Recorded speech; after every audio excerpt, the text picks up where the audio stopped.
حضرت آدم علیہ السلام قسط نمبر 5 وہ کیسے؟ قابیل نے تنک کر پوچھا۔ حضرت آدم علیہ السلام نے فرمایا، کل تم دونوں اپنی اپنی قربانیاں اس چوٹی پر رکھو گے۔ خدا کو جس کی قربانی قبول ہوگی وہ اٹھا لے گا۔ جس کی قربانی شرف قبولیت پائے گی وہی حق پر ہوگا اور وہی اقلیمہ کا حقدار بھی ہوگا۔ کیا تم دونوں کو یہ فیصلہ منظور ہے؟ حابیل نے اس بات میں سر ہلایا۔ قابیل خاموش کھڑا رہا۔ حضرت آدم نے کہا، بیٹے تمہیں یہ فیصلہ منظور ہے؟ اگر منظور ہے تو اقرار کرو۔ آخر قابیل نے بھی اقرار میں سر ہلا دیا۔ اگلے روز دونوں اپنی اپنی قربانیوں کے ساتھ حضرت آدم کے روبرو حاضر ہو گئے۔ حضرت آدم نے دونوں بیٹوں کو لیا اور کوہ منع کی طرف چل دیے۔ قابیل کسان تھا اور حابیل چرواہا۔ قابیل نے کچھ سڑا ہوا فالتو غلہ قربانی کی غرض سے لیا تھا، جبکہ حابیل نے ایک تندرست جانور کی قربانی دینا تھی۔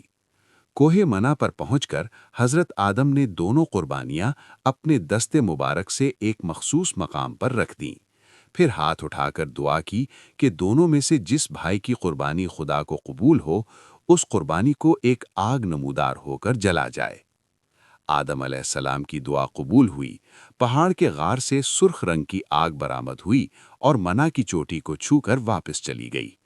جب تینوں باپ بیٹوں نے چوٹی پر جا کر دیکھا تو حابیل کی قربانی اپنی جگہ موجود نہیں تھی۔ حضرت آدم نے فرمایا، حابیل کی قربانی قبول ہوئی، اقلیمہ اسی کی خدمت کرے گی۔ فیصلے کے مطابق اگلے ہی روز اقلیمہ اور حابیل کو رشتہ ازدواج میں منسلک کر دیا گیا۔ وہ روز قابیل پر بہت بھاری تھا۔ اقلیمہ سے ابدی جدائی کے تصور نے اسے نڈھال کر رکھا تھا۔ وہ بغیر کچھ کھائے پیے پہاڑوں میں جا بیٹھا اور آتش فشاں کی مانند کھولنے لگا۔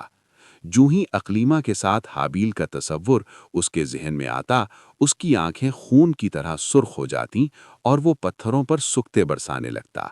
کبھی وہ اٹھ کر بے قراری سے چلنے لگتا اور خود کلامی کے انداز میں کہتا، اقلیمہ میری ہے، صرف میری، میں کسی قربانی کو نہیں مانتا، میں کسی رشتے کو تسلیم نہیں کرتا۔ چند روز بعد وہ گھر آیا تو اسے معلوم ہوا کہ حضرت آدم حابیل کے فرض سے سبکدوش ہونے کے بعد حج کے لیے مکہ جا رہے ہیں۔ یہ خبر قابیل کے لیے ایک انجانی خوشی کا باعث بنی۔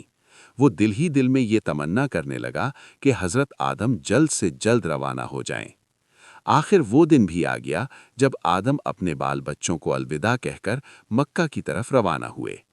قابیل کے لیے اب میدان صاف تھا۔ ایک روز حابیل سے اس کا سامنا ہوا تو اس نے اسے سخت برا بھلا کہا، یہاں تک کہ اسے قتل کی دھمکی دی۔ حابیل نیک خو اور بردبار تھا۔ اس نے متحمل لہجے میں کہا، خدا پرہیزگاروں کا عمل قبول کرتا ہے، اسی لیے میری قربانی قبول ہوئی۔ تو میری کامیابی پر حسد کیوں کرتا ہے؟ پھر کہنے لگا، اگر تو نے مجھے ہلاک کرنے کو ہاتھ اٹھایا تو میں ایسا نہیں کروں گا، کیونکہ میں اپنے رب سے ڈرتا ہوں۔ باقی تیری جو مرضی میں آئے وہ کر۔ خدا کے ہاں بے نیتی کی دھمکی کام آ سکتی ہے اور نہ بے وجہ کا غصہ۔ میں چاہتا ہوں کہ تو میرا اور اپنا گناہ اپنے ہی ذمے لے لے تاکہ تو اہل دوزخ سے ہو جائے، کیونکہ ظالموں کی یہی سزا ہوتی ہے۔ حابیل کی ان باتوں سے قابیل کے بغض و عناد میں اضافہ ہوا اور اس نے اسے جان سے مارنے کا پختہ ارادہ کر لیا۔ اور پھر وہ رات آ پہنچی۔ روئے زمین کا پہلا قاتل تاریکی کے پردے میں اپنے گھر سے نکلا اور اپنے بھائی کے گھر کی طرف چل دیا۔ اس نے حابیل کو بکری خانے میں بے خبر سوتا ہوا پایا۔ کوشش کے باوجود اسے اس کی جان لینے کا کوئی طریقہ سمجھ میں نہیں آیا۔ آخر شیطان ایک انسان کے مجمع میں سانپ پکڑے اس کے روبرو آیا۔ اس نے سانپ کا سر پتھر سے کچل کر قابیل کو قتل کی راہ دکھائی۔ قابیل نے شیطان کی نقل کرتے ہوئے اپنے حق پرست اور نیک فطرت بھائی کا سر پتھر سے کچل ڈالا۔ ارتکاب جرم کے بعد فطری طور پر مجرم کو خوف دامنگیر ہو جاتا ہے۔ ایسا ہی خوف و اضطراب قابیل پر بھی طاری ہوا۔ اس کے اندر یہ خواہش پیدا ہوئی کہ اس کا جرم دوسروں کی نگاہ سے پوشیدہ رہے۔ خاص طور پر اسے اپنے باپ کا خیال آیا۔ اس نے سوچا اگر حابیل کا مردہ جسم ظاہر ہو گیا تو باپ اسے قاتل سمجھے گا۔ اس نے بھائی کی لاش ایک گٹھڑی کی صورت اپنی کمر پر رکھی اور پہاڑوں میں نکل گیا۔ کئی دن تک وہ اس گٹھڑی کے ساتھ مارا مارا پھرتا رہا۔ اسے کچھ سمجھ نہیں آ رہی تھی کہ اس بدبودار جسم سے کیسے پیچھا چھڑائے۔ کہا جاتا ہے کہ جہاں جہاں حابیل کا خون گرا وہ زمین شور ہو گئی، گرمی کے سبب لاش پھول گئی اور قابیل کا دماغ بدبو سے پھٹنے لگا۔ آخر وہ نڈھال ہو کر ایک جگہ بیٹھ گیا۔ اس وقت حکم ربی سے 2 کوے آئے اور قابیل کے سامنے ایک دوسرے سے لڑنے لگے، یہاں تک کہ ایک نے دوسرے کو مار ڈالا۔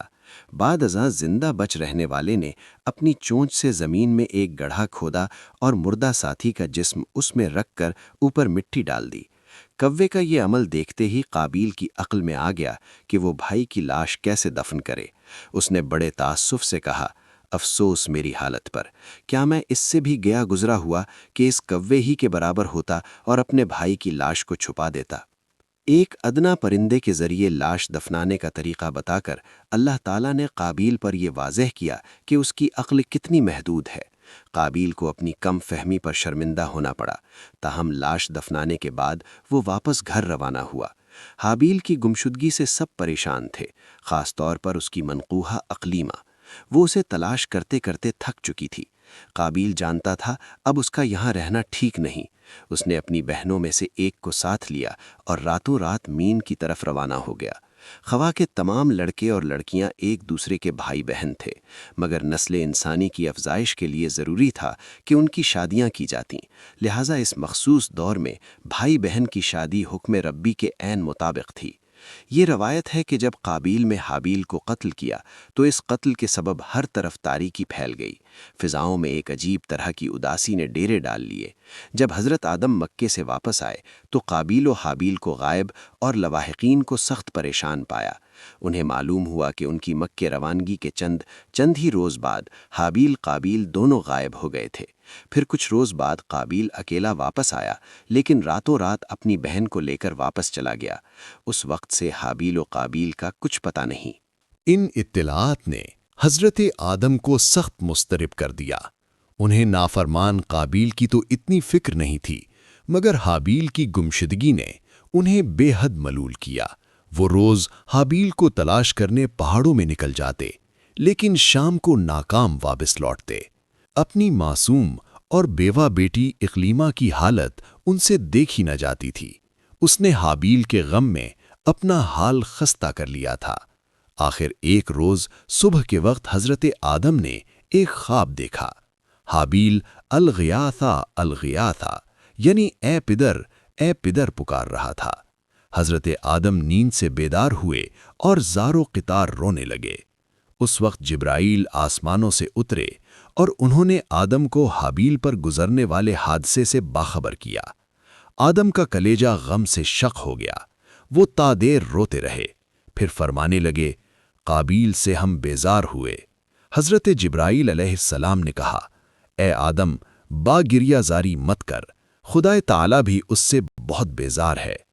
تب حضرت جبرائیل آدم و حوا دونوں کو ان کے مقتول بیٹے کی قبر پر لے گئے۔ حضرت آدم نے کہا، اگر قابیل حابیل کو مارتا تو خون اس کا یہاں گرتا۔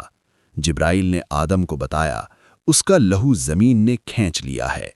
آدم نے دکھی لہجے میں کہا، لعنت اس زمین پر کہ خون میرے فرزند کا پی گئی۔ تب خدا کی قدرت سے زمین نے حابیل کا خون اگل دیا۔ آدم و حوا کو یقین ہو گیا کہ ان کا لخت جگر یہیں دفن ہے۔ آہوں اور سسکیوں کے درمیان دونوں نے مل کر وہ زمین کھودی۔ اندر سے حابیل کی مسخ شدہ لاش برآمد ہوئی۔ کاسائے سر ٹوٹ جانے سے اس کا مغز بکھرا ہوا تھا اور اعضاء خون سے تربتر تھے۔ دونوں حابیل کی یہ حالت دیکھ کر بہت روئے، پھر لاش کو لکڑی کے ایک تابوت میں بند کیا اور وہاں سے گھر لے آئے۔ روایات کے مطابق حابیل کی عمر اس وقت 30 برس تھی۔ اس جوانہ مرگ کی لاش دیکھ کر ہر آنکھ اشک بار ہوئی۔ اقلیمہ کی امیدوں کے چراغ بجھ گئے۔ اس کا انتظار ایک روح فرسا خبر تک پہنچ کر دم توڑ گیا۔ کرۂ ارض پر اپنے مرحوم شوہر پر رونے والی وہ پہلی عورت تھی۔ آدم و حوا کے آنسو دیکھ کر آسمان کے فرشتے بھی رو پڑے۔ ہر شے اداس ہو گئی۔ وہ لاکھوں تنازع جو اس تنازع کے بعد پیدا ہونے والے تھے اور وہ کروڑوں قتل جو اس قتل کے بعد ہونے والے تھے، سب کا غم اس غم میں شامل تھا۔ حابیل کی مرگ ناگہان کا حضرت آدم کو بہت دکھ تھا۔ اسی دکھ اور اداسی کی کیفیت میں انہوں نے کچھ اشعار بھی کہے۔ یقیناً یہ روئے زمین پر کی جانے والی پہلی شاعری تھی۔ وہ شعر کچھ اس طرح تھے: شہر اور شہروں میں موجود سب کچھ بدل گیا، روئے زمین گرد و آلود اور بدنما نظر آنے لگا۔ ہر رنگین اور پرلطف چیز بدل گئی اور روشن چہروں کی بے شناخت ماند پڑ گئی۔ قابیل نے صفاقی کے ساتھ حابیل کو موت کے گھاٹ اتار دیا۔ اس کی جوانی پر ہزار افسوس، میری آنکھوں کو کیا ہوا کہ وہ آنسو نہیں بہاتیں، حالانکہ خوش مزاج حابیل کو قبر نے اپنی آغوش میں لے لیا ہے۔ اب میں تا حیات غمزدہ رہوں گا، میری زندگی اب سکون سے خالی ہو چکی ہے۔